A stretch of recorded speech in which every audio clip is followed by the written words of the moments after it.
অহংকাৰ হ'লেতো পতন নিশ্চিত সেইটোতো আমাৰ আগৰ পৰা সি আমাৰ লিখি আছে বহুত আমাৰ গুৰুজন চবেই সেই কথাটো কৈছে সেই কথাটো আজি আমাৰ মাননীয় মুখ্যমন্ত্ৰীয়ে কৈছে কি অহংকাৰটো কৰিব নালাগে ৰাইজৰ মাজত থাকি ৰাইজৰ সেৱা কৰিব লাগে আমাৰ যিমান আজি বিধায়ক আজি গভৰ্ণৰ স্পীচৰ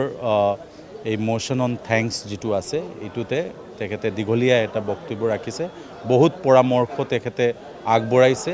আৰু সব বিধায়কক তেওঁ পৰামৰ্শ দিছে কি ভাল কৰিব কাম কৰিব লাগে নিজৰ সমষ্টিৰ ৰাইজক যি আশা আকাংক্ষা আছে এইটো পূৰণ কৰাৰ কাৰণে বিধানসভাত ভাল মানে হেৰি কৰিব লাগে এক্টিভলি পাৰ্টিচিপেট কৰিব লাগে এটা ভাল পাৰ্লিয়ামেণ্টেৰিয়ান হোৱাৰ কাৰণে কাম কৰিব লাগে আৰু অহংকাৰ হ'লেতো পতন নিশ্চিত সেইটোতো আমাৰ আগৰ পৰা সি আমাৰ লিখি আছে বহুত আমাৰ গুৰুজন চবেই সেই কথাটো কৈছে সেই কথাটো আজি আমাৰ মাননীয় মুখ্যমন্ত্ৰীয়ে কৈছে কি অহংকাৰটো কৰিব নালাগে ৰাইজৰ মাজত থাকি ৰাইজৰ সেৱা কৰিব লাগে